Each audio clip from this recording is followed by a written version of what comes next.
maybe here and there. Hey, Yeah. it's good to have everyone together today. We're just a few minutes from the official start of what should be a really interesting and enjoyable educational opportunity to kind of dig through a number of concerns about preaching.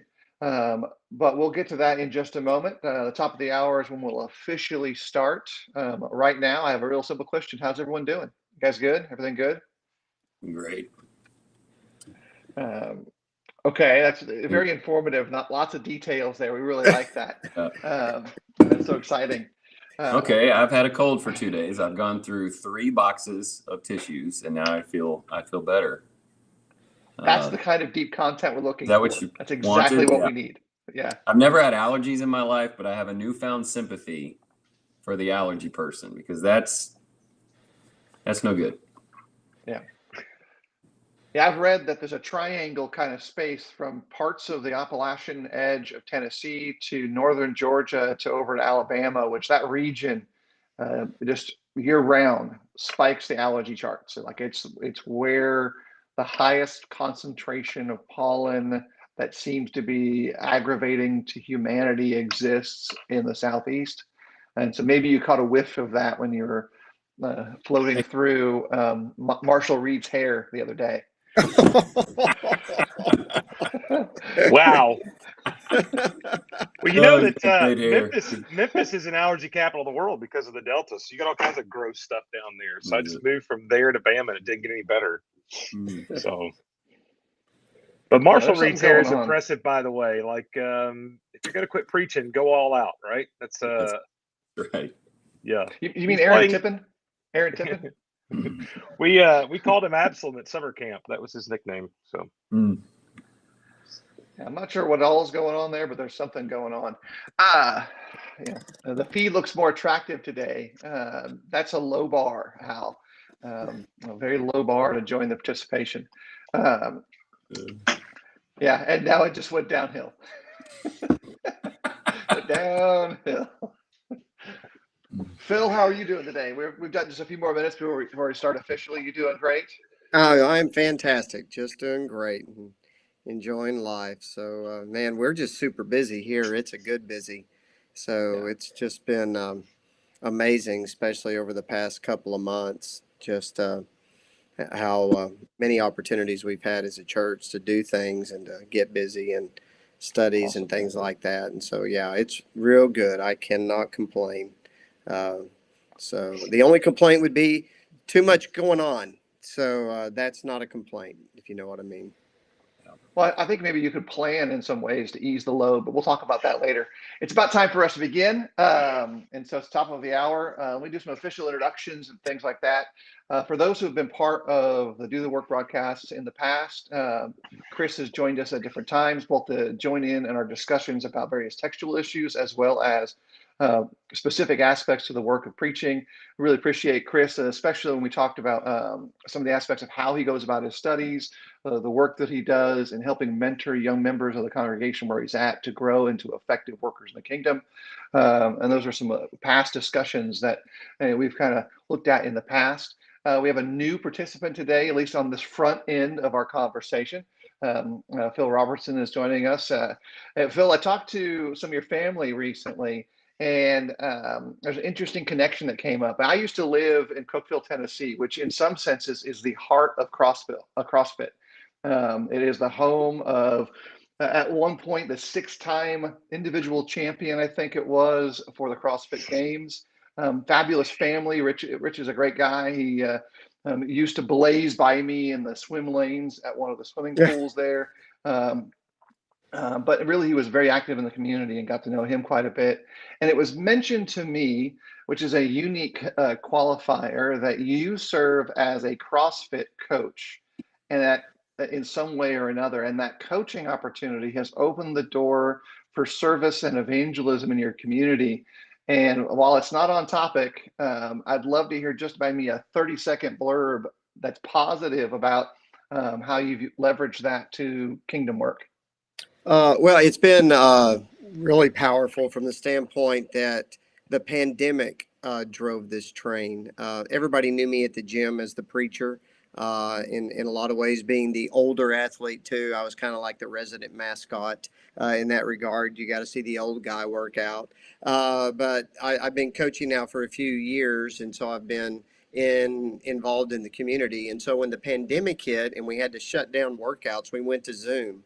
And so I was coaching via Zoom. And what we found is also a lot of our community didn't have another community other than the gym. And so when that dried up with the pandemic and you couldn't get together socially, you couldn't get together to work out, it left people, really almost despondent and depressed and frustrated. And so they asked me to start a Monday motivation with Coach Phil.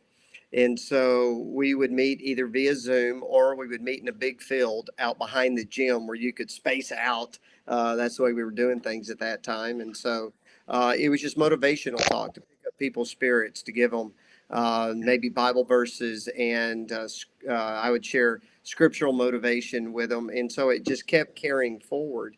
That we've been blessed to have a lot of the members of the gym listening throughout the pandemic to our live stream. And then now they're listening now, and some had visited our assemblies. And they, now that we're all back together, have been twisting my arm to write motivations and post it on Facebook. So I started doing just some Proverbs series because that's been on my mind. That's going to be our theme for camp next year. But yeah, it's just been neat how it works to just get out in the community, be yourself, and see what happens. So we're excited, and I would appreciate everybody to keep those opportunities and those touches in your prayers.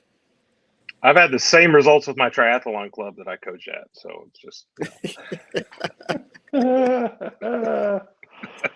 Hey, I know for a fact that Terry has been making great strides in his regular gym participation. I have evidence of such endeavors, and I think it's awesome. And all of us, we better serve to make sure we're mindful of the tabernacle in which we live. It's God-given, and we want to be effective in the ways that we can. There's no easy solutions to it, but the work is worth it. Kris just goes and plays golf. That's all. We know that's what he does. Kris has people who lift weights for him, so that's yeah. Fish him in. He probably does that too. We're not going to talk. Kris, you can talk about. You get 2 minutes of rebuttal. 2 minutes of rebuttal. We'll have a debate set up here. Formal Hedges rules of logic. We'll run the clock.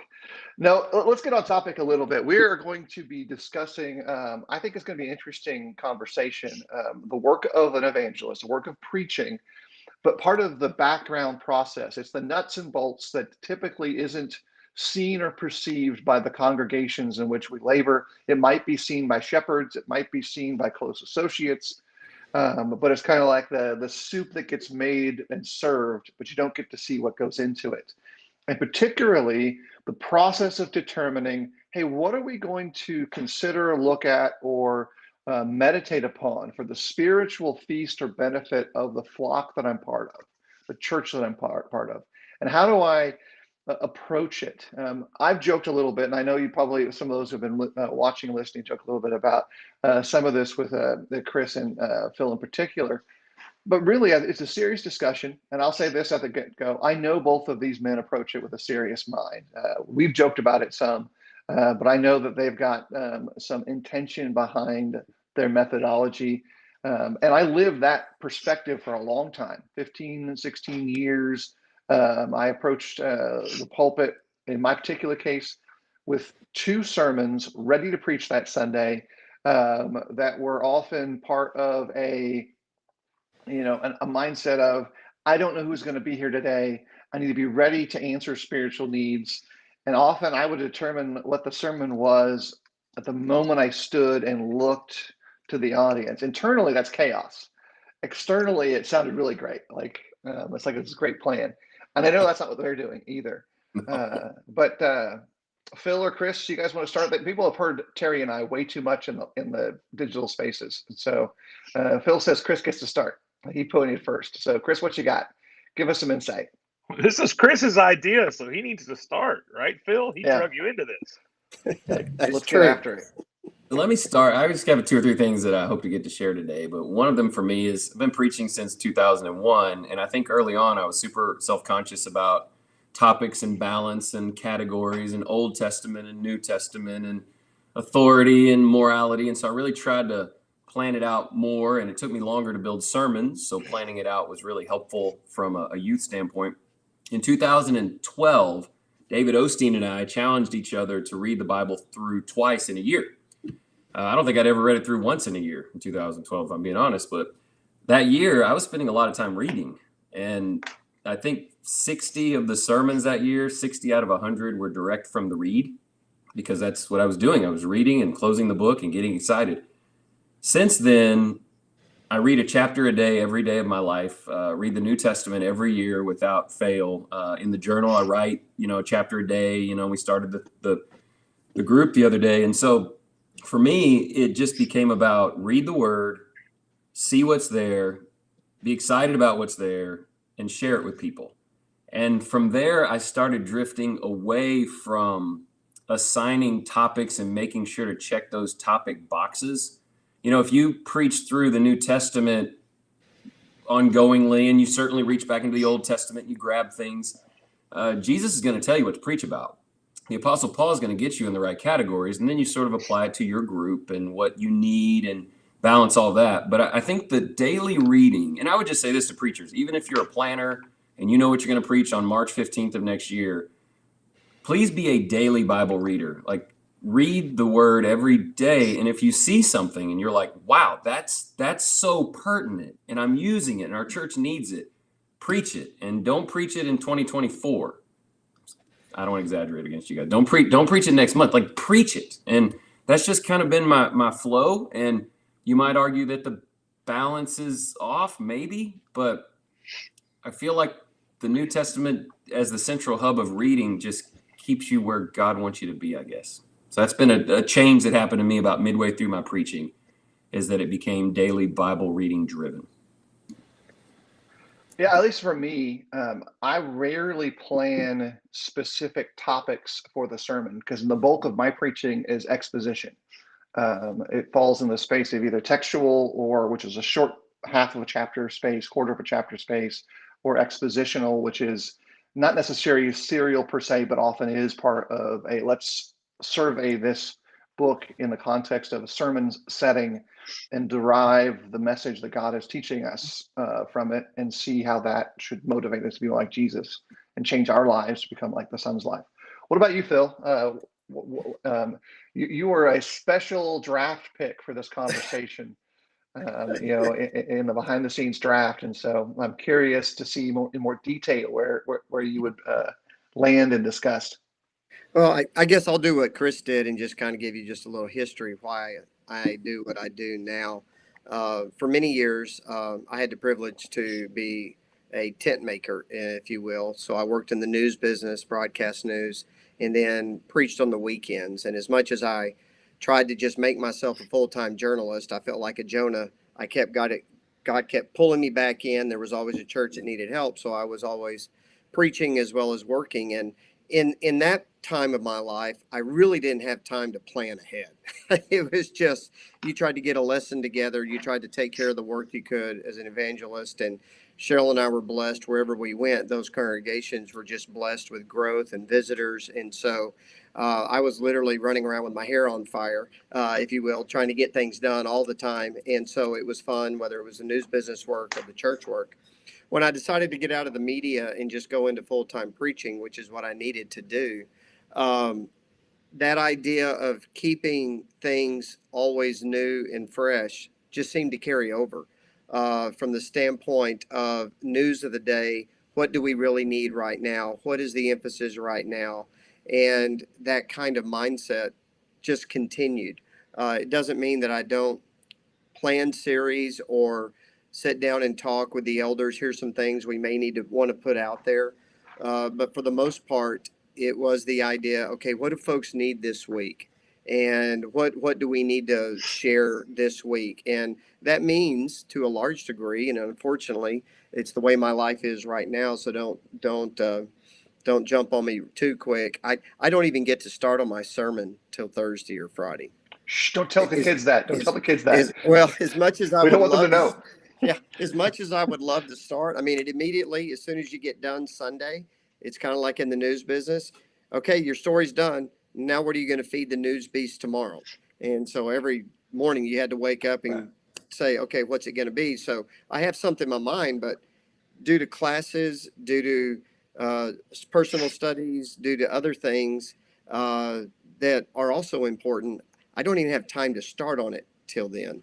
But I've got to be very conscientious of what are some possibilities that need to be shared on Sunday so that my mind's ready to go. And that doesn't mean I won't write down notes. I actually knocked out a few notes just before we started. Here's some ideas. Here's would be a good one to add to the series. But that seemed has really just carried forward. So I guess you could say a lot of it just continued from my past in that regard.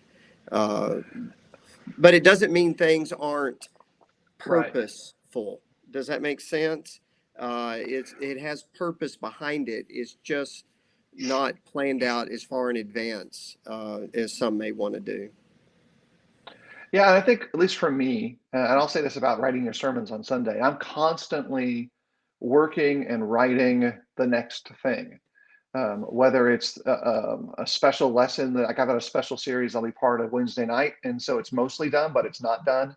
And so I'll do edits through the day, through tomorrow morning, and then I'll drive up and be part of that series tomorrow. But I started it 6 months ago 5 months ago when we started the conversation of, hey, would you do this? And so I'm like, yeah, I'll look into it. And then I said, okay, yes, I can do this. Yes, I'll do this topic. And so it gradually proceeds to, it's not done until it's done. And even when it's delivered, it'll be saved and maybe become something else down the future. And I think for most men who preach, there's that, I'm going to speak about this, and then the process stretches out between commencement and delivery, and you build in that middle space when you have time. And for the most part, even though I know I'm going to be speaking on a certain set of subjects for the month, I am writing that message more close to the date of delivery than, hey, I planned this last year, but yeah, the message doesn't get written until usually sometime that month is when I really start putting the fingers to work. Kris? Yeah, I know we want to get to Terry to get all the real wisdom on the topic, but absolutely. It's interesting to hear you talk because I think so much of this is just plain old personality and tendencies. I'm a box guy. I open up a box. I'm excited about it. I have to do everything and close it and then go to the next one. So when I get excited about a lesson, that's all I can do for that day or two. I can barely do anything else until I feel like I captured it and then move on. Last night I was doing a podcast episode in here and I was running up against 7 p.m. There's a gospel meeting up the street. And I walked away in the editing process, not in the can. First time in 3 years to go to that meeting. And then I went home. Summer needed me to come home. And I woke up this morning and it's like all I could think about was that I poured myself into that recording and not finished closing the box and went, there it is. And then brought my mind to something else. So much of that is very personality driven. It would be hard for me to keep multiple creative processes going. And that's a difference. There's work we do every week, like studies and interactions that doesn't require you to create a thing. You're just doing the work. But creativity wise, it's like I spike up. You can call it the spirit if you want, Terry. It's up to you. But I spike up. That's what you call it. Did you see him raise his hands? Like that's what you call it. Yeah. It's all I can think about. And then when it's kind of packaged, then I take it to the pulpit. And so it's interesting to listen to you talk because I just think a lot of it's personality and kind of the way we were probably very different college students too, probably. Well, there's the college student I was and the college student that I am. And those two people do not get along. They are not friends. I'll kind of add this. We know somebody, all of us, who used to say and write that the preaching is personality and variations of that. And there's no doubt that is reflected not only in the pulpit message itself, but also in the methodology behind it. And one of the things as an outgrowth of this conversation today is I'd like to see from particularly Kris and Phil, and Terry's got stuff that's going to correct all this in a second. He can jump in at any moment. What drives your process on the back end? Where do the ideas come from? Because it's really important for young guys that maybe aren't built like me They don't have that same like I can do this. Besides, just read your Bible. Don't be Dan DeGarmo. Don't say besides. Because here's the thing. I read my Bible every day. I think any preacher worth the call reads their Bible every day. And like you, I do so with a plan. I have a plan that matches our congregational reading. I have a plan that matches my personal goals. Before I sit down to write, I will often reread the texts that are primary to the conversation multiple times. And then I've added one thing recently. I listen to it being read to me. That has really helped me in two areas. One, retention, information retention, but also just the pacing of the message. Not when I'm speaking it, but listening to it paced. Terry, you get to jump in since he's already pulled the Dan DeGarmo card twice. You need to come correct this. So just historically, like when I was in my internship, I had to interview guys, and I remember interviewing Jim Ward, who told me he planned his sermons for a year in advance. And I thought, that's insane. Why would anybody do that? That's ridiculous. I want to be spontaneous. I want to like preach stuff people need to hear in the now. And I did that for a long time. And that meant there were a lot of Thursdays and Fridays when I was like, what am I going to preach? I mean, not that there were no ideas. It was like, which idea are you going to do? And how was that driven? And it wasn't that I didn't read my Bible, Kris. It was just, there's that kind of thing. And I'm typically a pretty spontaneous person, truthfully. But I started planning my sermons, and I really started planning before I got into a two-preacher arrangement. But when we got into a two-preacher arrangement, that became even more important to plan out because we were working together. And when we were, preaching, we didn't want to preach over top of each other. And a lot of times we were planning to preach similar topics on purpose on the same day. And we also started doing, when I was in Memphis, an annual focus or theme that we wanted. And that took some planning. You can't do an annual focus or theme without figuring out what that's going to be. What's that going to look like? And that led into me planning a year in advance, but that's largely because I tend to preach. For instance, and that impacts a lot of things for us. So one of those things is we have a series that we do every year, one Sunday a month, which is then tied to our small groups. That's their small group discussion when they meet. All of our small groups meet once a month. They discuss what is the sermon that was preached that month for the annual series. So this year it was under construction. Next year it's probably going to be a series called Follow Me, where we're looking at all the Follow Me passages in the Gospels. And so from that standpoint, there's a necessity to plan at least those 12 lessons a year. And as a benefit, I think one of the things that kind of clear up too is I don't plan necessarily every sermon. I have a lot of what I call flex spots that allow me to preach things. And if something happens that we need to change, I have that flexibility to change at any moment. Just say we're going to move that sermon, or we're not going to have that sermon. We're going to change that sermon. It's just allowed me. The other important thing, by the way, is the way we do assemblies here is our assemblies are all focused around whatever the theme is for that Sunday. So last Sunday it was. We were looking at how to build better churches, but we based it out of Matthew 16 and how Jesus is king, and really to make our churches better, to acknowledge the rule of God, rule of Jesus. Before that, we looked at Jonah and the resurrection, and everything was about the resurrection. On Tuesday, I sent an email out to all of the worship participants and say, here's what Sunday morning's theme is going to be. Songs need to reflect that. Your prayers need to focus on that. The Lord's Supper talk, if you can, needs to tie into that. So we're very focused on presenting not just a lesson on Sunday morning, but the entire assembly revolves around this focus. And that requires me to know Tuesday morning what I'm going to preach on Sunday. Like I don't have an option with that. That's one of the things that the elders here have decided to do. And it's a beautiful thing.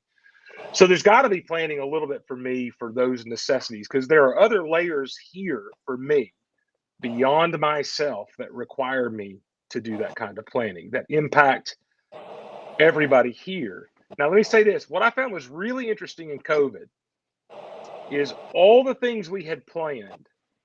And this is where I think Kris's thing about the Spirit's pretty funny.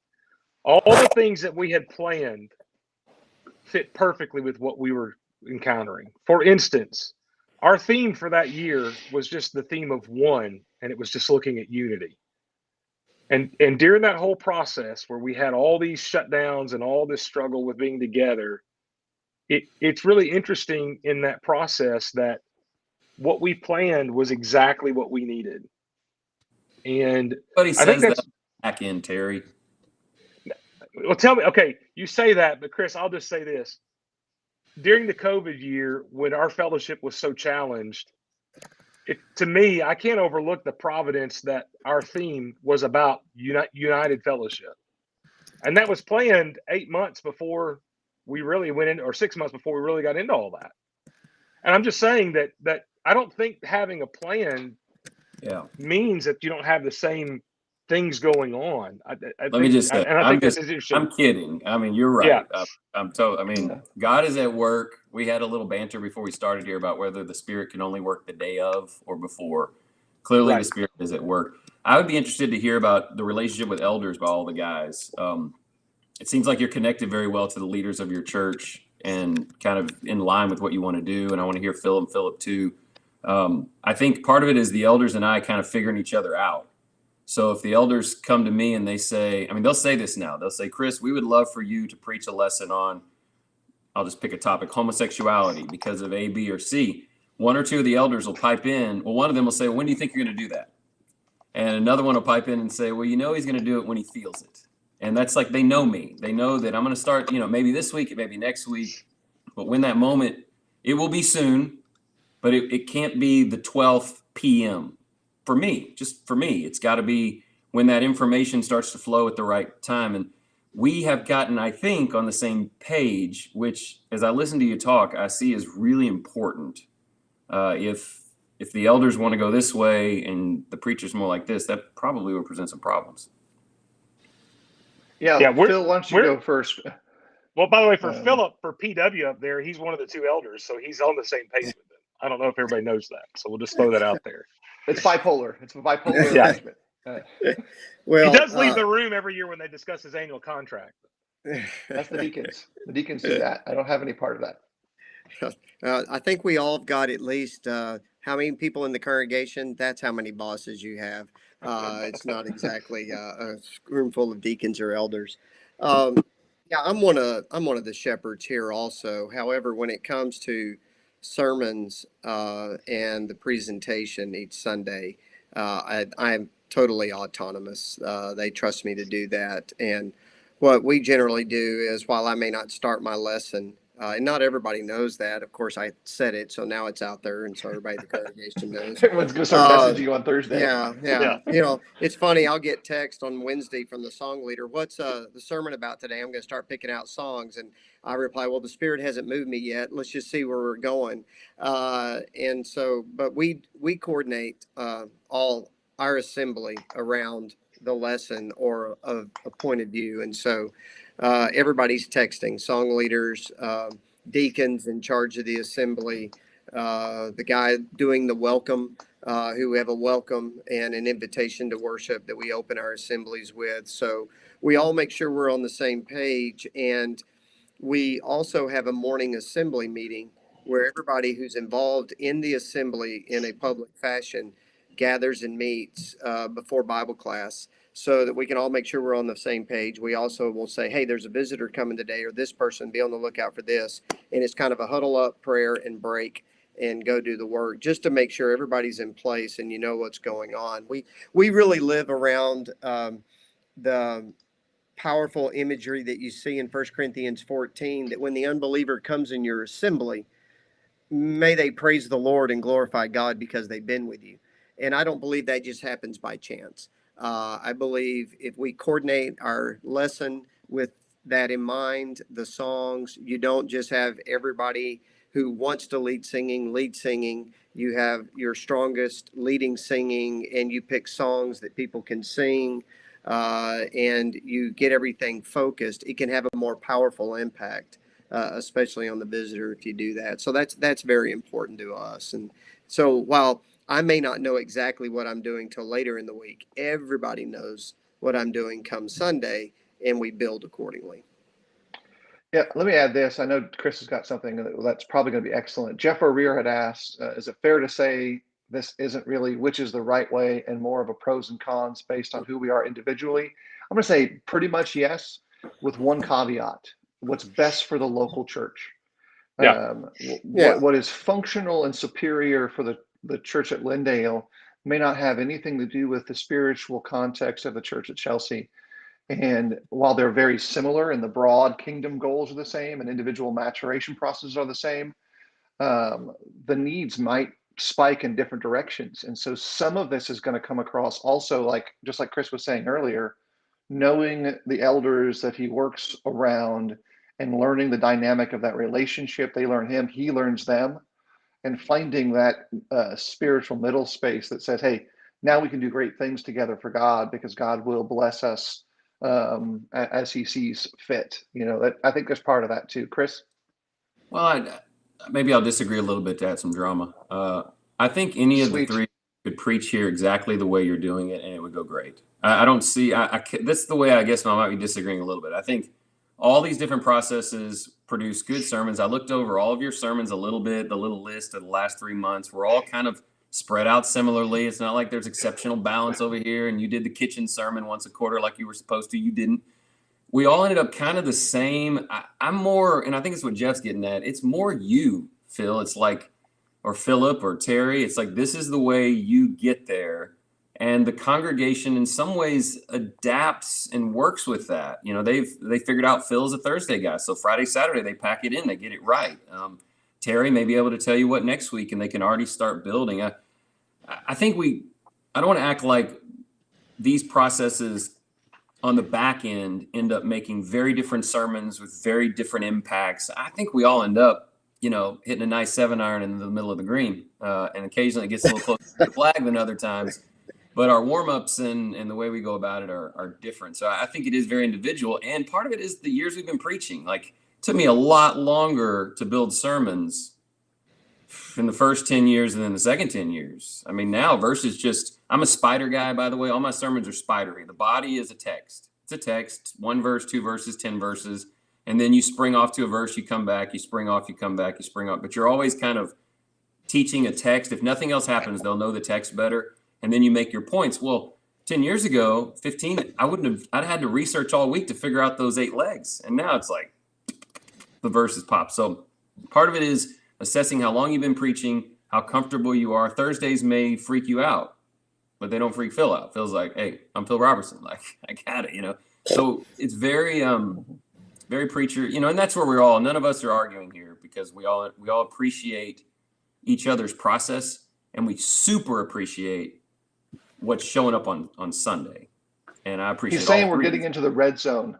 He says we're getting into the red zone, Jeff. And so if we need football analogies, if we need literary analysis, I'll drop that in a little bit and it'll be a bunch of words and like only Hal will get it. So it's fine. I'll say this about the elder preacher relationship, because I've been on good sides and bad sides of that, by the way. And one of my old frustrations about that was that I was treated very autonomously, where I wasn't included in a lot of discussions and planning from their end. And one of the changes I made was, well, if I want them to include me, I need to include them too. Now, that doesn't mean that I don't have free reign of what I preach. I mean, in fact, I can remember a time here in Alabama where it was like it came down, they kind of wanted something, and I kind of pitched pretty hard for something else, and I got my way because they're like, well, you're the one that's going to preach it, so you get to make that choice. And that's how it's always been. But I do include them in that part of my work of the planning phase, since it exists. If it didn't exist, I would not call them weekly to go, hey, I'm thinking about preaching about this. What do you think? But we'll meet, actually going to probably meet next week and go over the initial plans for 2022. And that builds our relationship stronger. It's not even close to a micromanagement thing as much as it is just a free flowing communication, and absolutely comes from my desire to practice Ephesians 4:11-16 together in the most optimum way.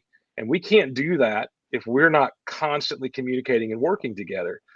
And so this process makes that better for me and them, because I include them in my work in the way that I wish they would include me in their work. And I think that's been an important kind of connection for our current shepherds and I in those ways. There's some other ways we do that, but that's, for me personally, that's one of the real benefits of what I do. So I just want to throw that out there. And it is completely different than previous elders' relationships. I think partially because of that. Let me just piggyback on what Kris was saying about personality. And, Philip, you had mentioned younger preachers in that regard as well. I want to give you my opinion. This is my opinion, and anybody who does it different, that is that is not a dig. But in my opinion, my sermon is not the number one responsibility that I have as an evangelist each week. It is actually way down on the list. I realize from what people see and the publicity and what generally is associated with the preacher that the sermon is the of all and end all. But I'm not in a relationship. I'm not in a position here with our church where being in the pulpit is the only thing I have to do. It's just me, and we got a family in Christ that's way over 300, and we have 50 visitors every Sunday. Not all of them are non-Christians, but we'll have a lot of non-Christians with us. And so my first responsibility, and this is what I keep with me all the time, is a list of names. These are the people that I need to touch this week. These are the people that I need to spend time with this week. And so literally all day yesterday, I did my best. I do my best to front end my week with all my personal Bible studies as much as possible. And I'm privileged to have one of the elders who works with me on that. And even yesterday, one of the elders' wives was joining me in one of those studies with a lady. So I see that as my first responsibility as a preacher, to be an evangelist. And I want to be first and foremost the guy who teaches people the gospel across the kitchen table or here in my office or whatever. That's my first responsibility of the week. The second, and so that here's what that means. That means on Sundays, I'm the greeter, the meter, and the edifier. I'm not filled. I don't talk to my friends, or you would say your friends or your buddies at church or people you may know. If Kris was here, I wouldn't even talk to Kris. I would probably shoot him a text when the assembly says, "Hey, good to see you today. You're going to be around to play some golf maybe on Tuesday." That would be it. So, first and foremost, I'm a personal worker and evangelist. Secondly, I got to edify the weak. I've got to reach out to those that need to be built up, and I have another list, and we keep that with us all the time, of people that need our encouragement, and these people may need a Bible study. They may need just a cup of coffee. They may need a phone call, and so that's my second list. My third list, and this is just because of where we are here in Gainesville, Florida, is my college students. Okay, I got to stay on top of my college students. And so we have a college class on Sundays and Wednesdays, and I've got a college Devo on Thursday nights. And so, that's my next emphasis. And so, like today, I'm going to be recording for a virtual study. Wednesday, I've got my Wednesday Bible class. Thursday, I've got the college class. So I hadn't even got a chance to really work on my lesson yet. These things come first, and then my work with the teens. So, my point is, like D tells us, preaching is for the people and to the people. I think we need to put faces on the people, and that's our first responsibility. And then for me, it's my pulpit work, and that needs to be good. It needs to be strong. It needs to be uplifting, but it's not my first and foremost responsibility. Does that make sense? And so it's not that it's not important, and I'm going to put time into it. It just can't be the main focus. See Colton's question. I was going to say, Phil, and I'll just say this, Phil's online with us today. He's super talented. He's got just incredible ability. He could probably build a sermon in 5 minutes that'd be better than all of ours. I mean, I'm serious. You're amazing. You're amazing. And that allows him that ability to do that. If you're one of these younger guys listening, Phil's also a shepherd as well, which adds some layers. Is that correct? He's so right, but it may take time. And it does. Let me say to the younger guys, I had this great aha moment when I was at a preacher study. I was with Shane Scott and Jeff Wilson a couple of years ago. And if you've ever been around those guys, they are so intelligent. I mean, just, you Well, one of know, them it's is. like and I don't mean to, really, they're just amazing. But I was sitting there at the preacher's study, and they would say something out of Deuteronomy, or they say something out of Leviticus, or they say something, and I went, I know that. Yes, I know what they're talking about, because I can remember when I first started preaching, going to preacher studies with Frank Jamerson or others, and you have these preachers just dropping these little nuggets out of Ezekiel or down. And I'm like, Valley of Dry Bones? What? And you hear these stories, Haman, who's Haman? Hey, what? They tried to kill, I just hadn't spent enough time in the Word, and I longed for the day. I longed for the day where I could be around some guys and they would make a comment and I go, oh, I know what they're talking about. So that just comes with time. That has nothing to do with your desire or anything else. It comes with time. And so Colton's asked the question, well, how long do I typically spend on my sermons? Well, my sermon for this weekend is already on my mind. I thought about it all the way to the office. And so immediately when I parked my car, I had to jot down some notes. And I'm involved in a series right now that I've titled Sheep Among Wolves. So I'm building with a personal evangelism concept in mind, but I've already got some thoughts in my mind about where I want to go with it. And so I'll keep just dropping nuggets on a piece of paper throughout the week. And then Thursday, when I start working on it, I'll probably spend 5 to 6 hours. And then Sunday, because of the way my week's planned out this week, Saturday, since my week's planned out this week, that I'll have some time Saturday to do some church work. I know I'll spend some time on the PowerPoint then and send it to the guys in AV so they've got it. So, I'd say on average, 5 to 7 hours a week, really focused on the sermon, writing it, putting it together. But then I'll say this, I know I've got a series coming up at Douglas Hills. Mark called and they want to do an evangelism thing. Well, those sermons are already in my mind.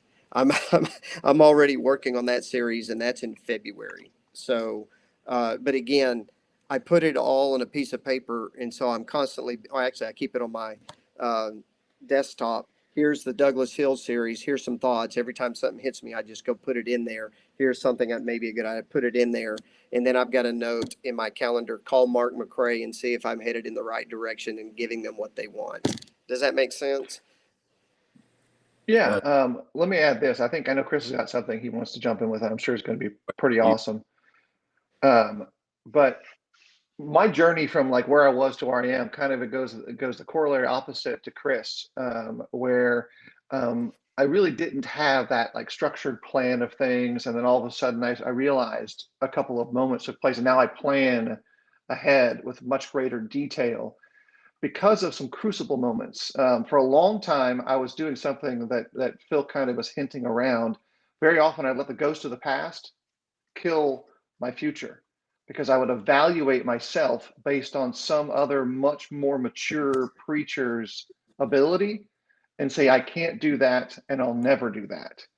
And my own insecurity in that context just basically stalled who I was. I'm like, well, I'll never do this. So I'll just do the best I can. And it's going to be garbage anyway. And I never had a sense of I'm actually maturing. I'm actually growing. Well, there's a couple of crucible moments where I realized, hey, that's just a lie I'm telling myself. I'm lying to myself every time I say that phrase in a different way, when I think about my work in that way. And so first crucible moment for me was realizing that falsehood. Like, that's not true. It's never going to be that way. A second other ones came when I began to realize that my work wasn't evaluated in a comparative sense to how others achieved their work. And I became really content with being someone who's in the pulpit who's more of an educator model than a communicator, polished A+ sermon. Like here, it should go in textbooks. This is what a sermon should look like. Now, I want to make sure I convey the message and drive emotion and enthusiasm into the text And a third thing happened for me as well. This is super important for me, and it kind of cleared up some things. The more I've leaned into this basic idea that the Bible is a unified story that leads to Jesus. The Hebrew Bible whispers that story to us, and then it gets screamed to us in the Gospels. Because what I had been doing was I'd been reading the Old Testament, reading the New Testament, and inserting myself or others into the protagonist role, and that's just not the case. I'm not the key person in any of those Bible stories. Jesus is. That's good. And the minute you make that shift, the minute you adjust your position one step over and you say, no, that's not it. And if the Bible is a unified story that leads me to Jesus, when I'm led to Jesus, I will be changed. Yeah. That changes the system for me. And it's really the personality. Like that's where the personality of me came into my preaching. And I said, okay, I want to teach. I want to educate. I want to encourage. And yes, Emerson is a spider. We got to put that up for a second. But Kris, what you got? Well, that's tremendous. It's kind of like David and Goliath. You are not David. Jesus is David, and you're hiding in the luggage. Like that's a big shift in thinking. And Goliath is the serpent-covered devil. Jesus is my David. I'm no David. Well, another thing, really, I just want to ask you guys a question. But last night I went to hear Drew Nelson. Do you guys know Drew Nelson? He is a younger Jeff Wilson. He is the most intelligent. I don't want to hear that. I went to school with Jeff. Yeah, Drew did Psalm 23 last night. He just did Psalm 23, and when he was done, you were like, I don't think I've ever read Psalm 23 until tonight, like what he did. So, but he doesn't, he doesn't have the qualities you would say are this is dynamic. He doesn't. That's not his thing. Like his thing is to just open up the word beautifully. Here's my question though: how many of us preach? We got a lot of young guys listening.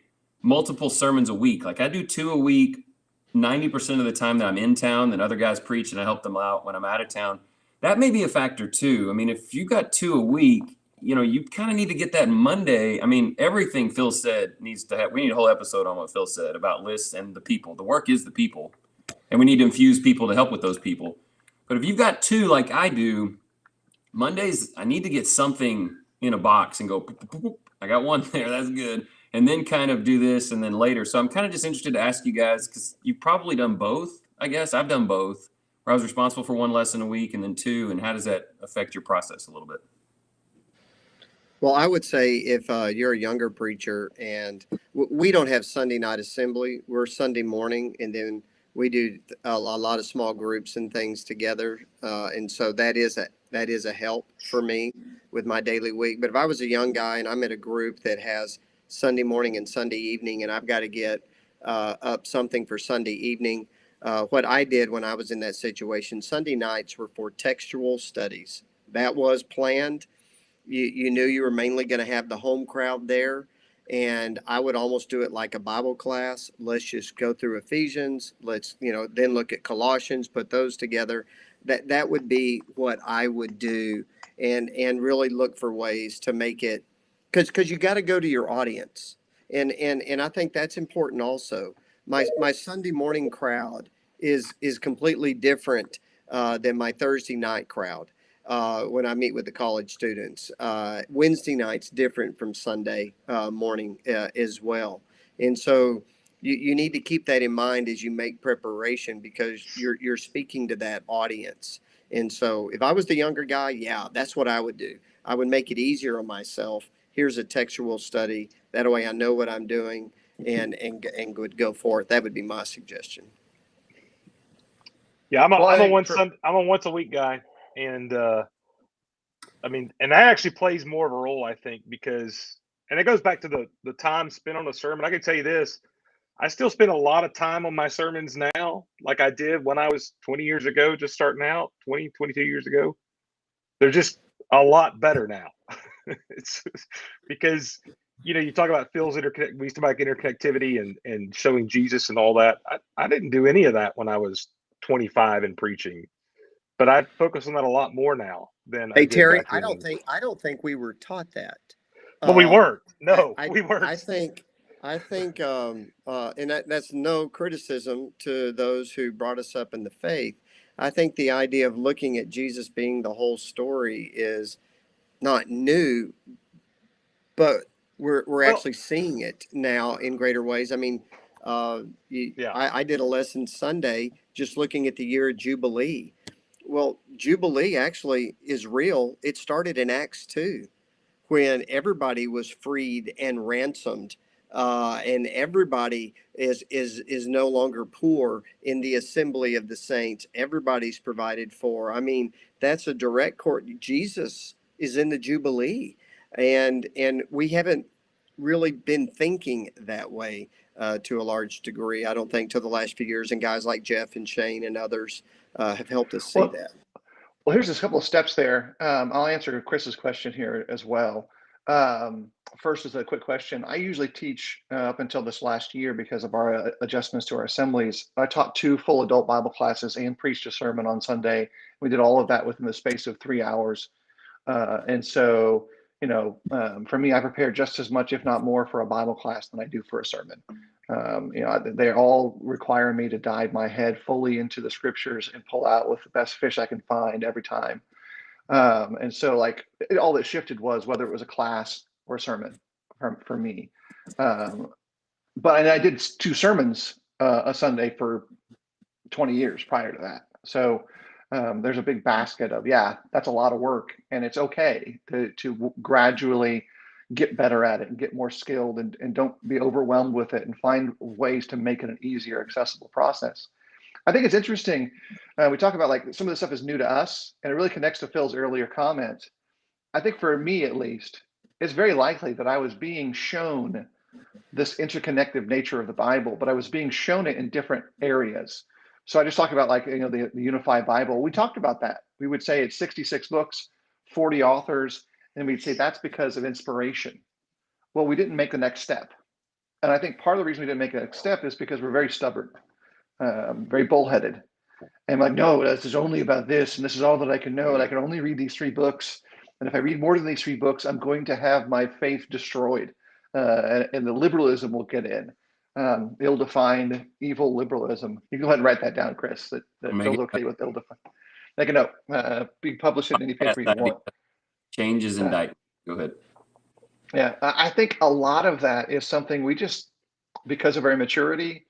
My particular case, I was not raised around regular attenders in any kind of religious environment. We went to church for funerals and weddings, and my dad hated funerals. So from age 0 to 18, the only time I'd really been to church was for a couple of weddings, in person, until the point that I got a Bible and started reading it on my own and started looking for people doing some of the things I was reading about in the Bible. And so I didn't have any of that as a background. And so that's also kind of a building of a stubbornness block because it's just so foreign to me. It's like a foreign thing, foreign language.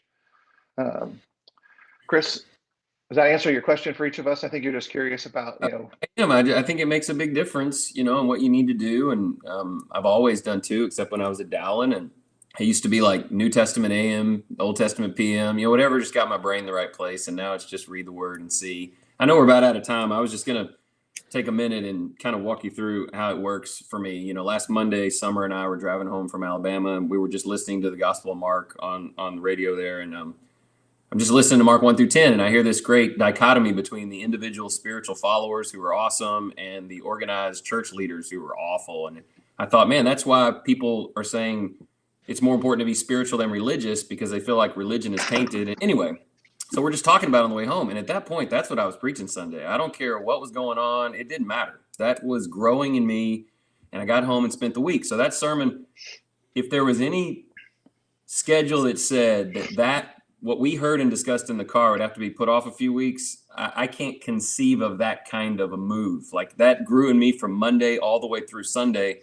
And it connected to our members in this COVID time, staying at home business. And then later in the week, I was just working on confessing my own sins, and I read Psalm 51. And I thought, hey, I'll do a Psalm 51 Sunday night sermon. And then we had some baptisms. This family of 4 was baptized. And as one of them, the man told the story of how he convinced his family that this was important. He said, I told them my story and my confession. And I thought, man, confession is evangelism. And I thought, I got to do Psalm 32, because Psalm 51 is the process of confessing. Psalm 32 is confession is an evangelistic tool. And man, I'm Saturday afternoon just buzzing all over from the event and from just every part of it. And that's just the way I function. Like, there's not a thing in the world that could have stopped me from delivering those two messages. I work very much in 1 week increments. Starts Monday morning, fresh news cycle, and just builds and then dumps. And if your process isn't that, that's fine. But my only, we're not controversial today, really. We're all servants of the King. But like, I don't ever preach a thing I'm not passionate about in the moment. I guess that's it. If you can plan for months and be passionate, do it. It's great.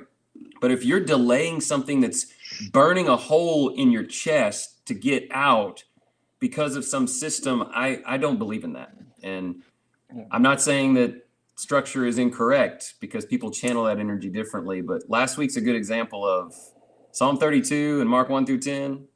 That was coming. And I don't care what was supposed to be there. Right.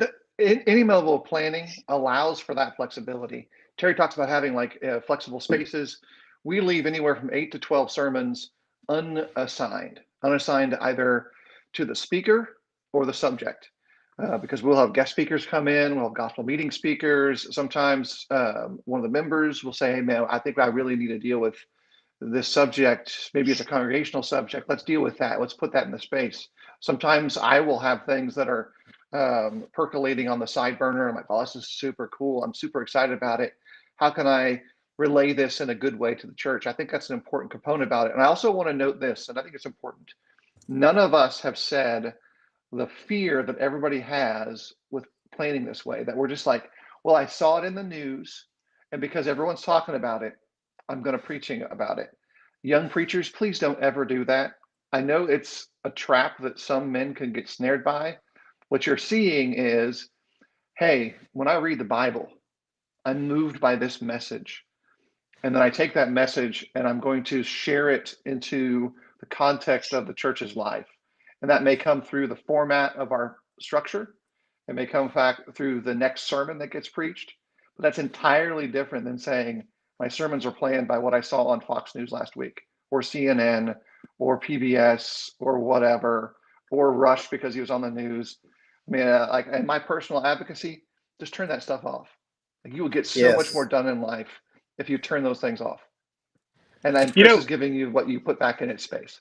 Here's the thing that's really interesting is and to explain that we're not that far away from each other. It's just when Phil and I have a planned topic, it usually revolves around a text. And we're reading that text for the week, and we're getting passionate about what we read in that text, the same way Kris is. It's just his planned reading instead of his planned sermons. And it's interesting from that standpoint that, I mean, to a degree, Kris has a plan. He just doesn't want you to realize that it comes from his daily reading. That's his plan for the most part. So Kris wants to come off as this non-planner, but there's a plan. His plan, he keeps showing you his Bible, is I'm just going to preach my daily Bible reading. Cool. That's great. Well, and you're going to find passion. Let me add, Terry. Hold on. Yeah. Also, like, stuff comes up. I get a phone call today from somebody on an issue. That's what I'm going to preach this week. So there's some variability too related to the And we have that too. Yeah, we have that too. I mean, that's why I do an Excel spreadsheet. There's white spots that mean, hey, here's availability. And that allows me, if I get that phone call today, I just swap things around and I preach that this Sunday if something's planned. And all that's purposeful. I'm just saying, on the passion end, like last week when I started sitting there, and my plan, by the way, was under construction, building better churches. And I even say in my introduction, if you're going to listen, that was a really foolish topic, because when you think about building better churches, there's like 18 sermons you could preach on that one sermon topic, right? But in the process, I went back to Matthew 16, studied a little bit, talked to a friend of mine, really focused on Peter's confession that he is the Christ, and really focused on how we don't really acknowledge what the word Christ means in regards to Jesus and what that means for us as a people. And that became a passionate thing last week, but it was planned, 10 months ago. And I agree, you got to be passionate. You got to find your passion. And however that comes, don't get up and preach some dull, dead, lifeless sermon. If planning does that, well, this is what I would say, actually. If that's what you're doing, you probably need to find another way to support yourself than preaching. if you can't find passion, whether it's a planned topic or not. You can't get passionate about the gospel and the message of Jesus Christ. This is a bigger problem than how you figure out what you're going to preach on Sunday, truthfully, when we talk about the work. Yeah. It's about time for us to kind of go around the horn and tie some pieces together. And so let's do that first. We're going to go Phil, Kris, Terry, and then I'll finish up at the end. And so Phil, last comments, projects you're really excited about. This is where you get to tie off things, and there's little rebuttal from the people who follow. Well, I would just reiterate that I think it's important for all preachers to be mindful of the people, and don't think that you have to hit some massive home run with some star-spangled, unbelievable, never thought of, inspirational sermon each week. No, let the Holy Spirit and God's Word do its job. And sometimes simple is better. So be mindful of that. Let the Lord preach. And so be careful of putting too much emphasis on something that is not always the best tool. And I'm not saying preaching isn't important, but I believe a handshake, a hug, a get to know someone, learning a name is always going to be the best tool. The Bible and the gospel message was intended to be preached personally. It was always to be preached personally. Facebook, all these new mediums we have are great. Use them the best you can, but they should simply be a springboard that leads you to that personal encounter. And the same thing with the sermon. The sermon should be an opportunity to lead you closer to somebody. And so I would keep that in mind. Just keep the people in mind, and become the people focused person. That you're more interested in how somebody is spiritually and getting to know them than you are that they left the assembly going, man, that Phil's a great preacher. Man, that guy's no, who cares? And trust me, when I get in the car, my wife reminds me how mediocre I really am.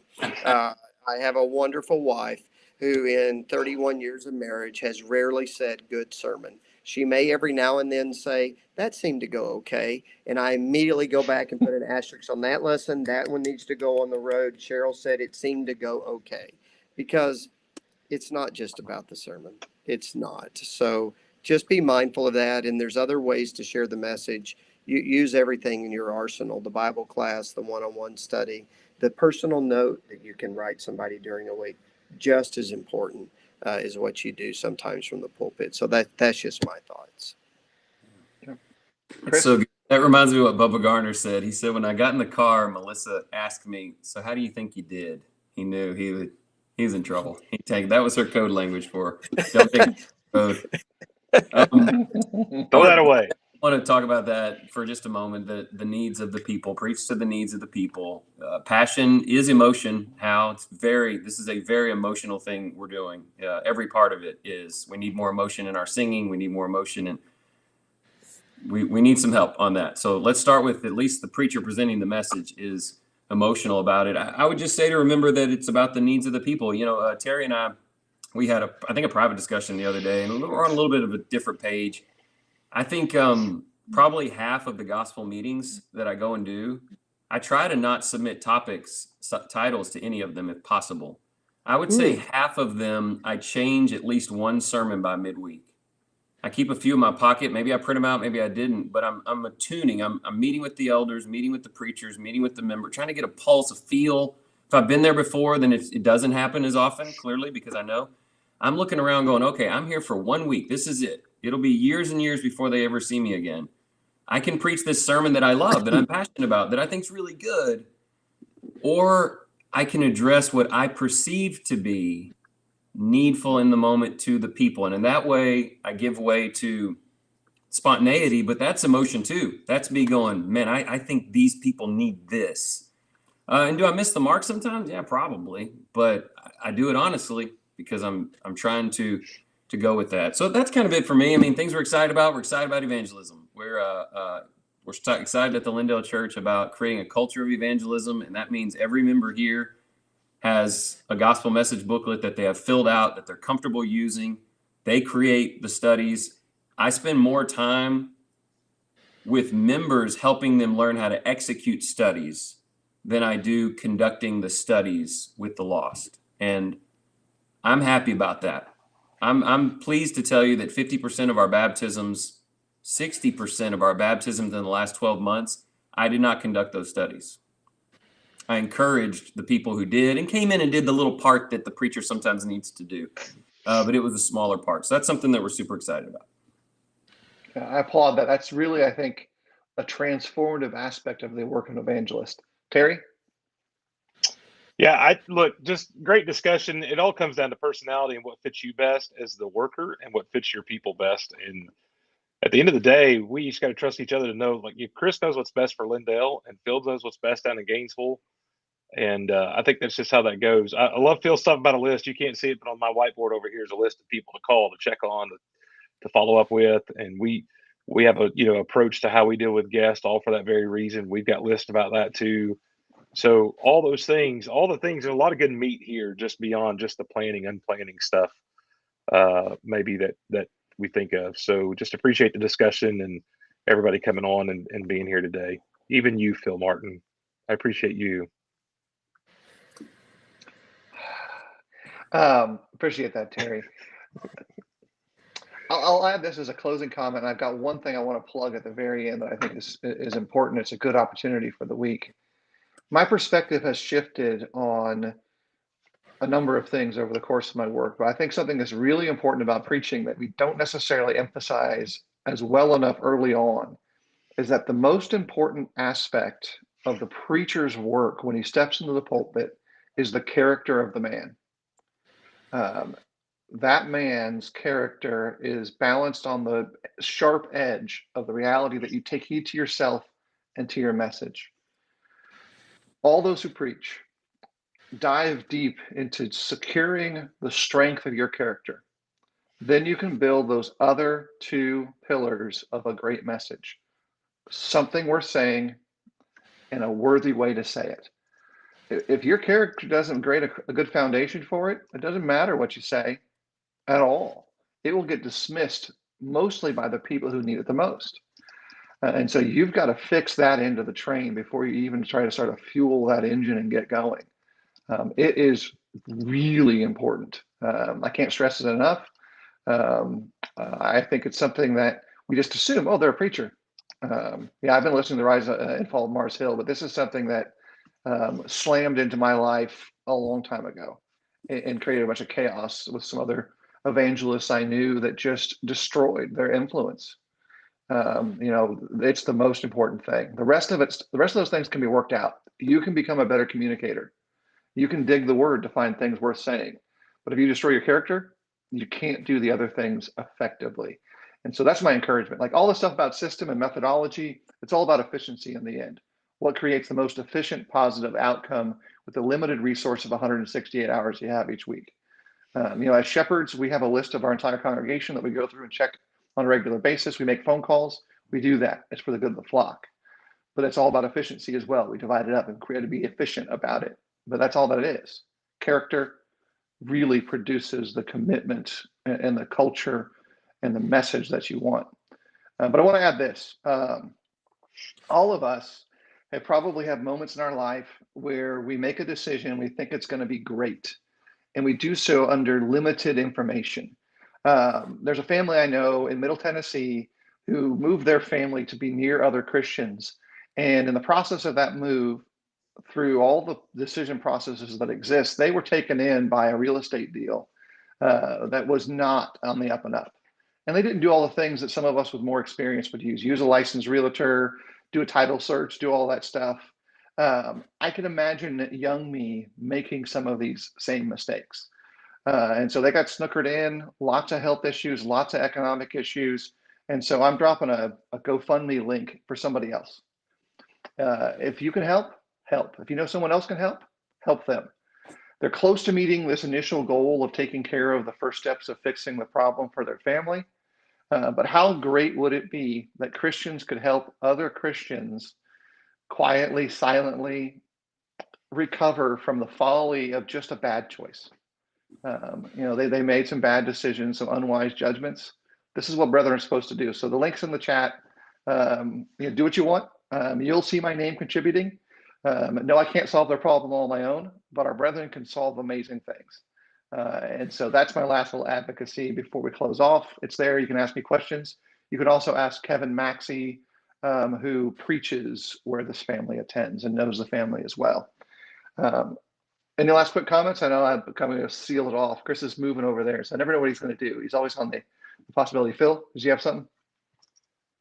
Are you good? No, I just appreciate you guys, and God bless you in your work, and God bless your wives, especially because our wives are the ones who have to listen to every single one of our sermons.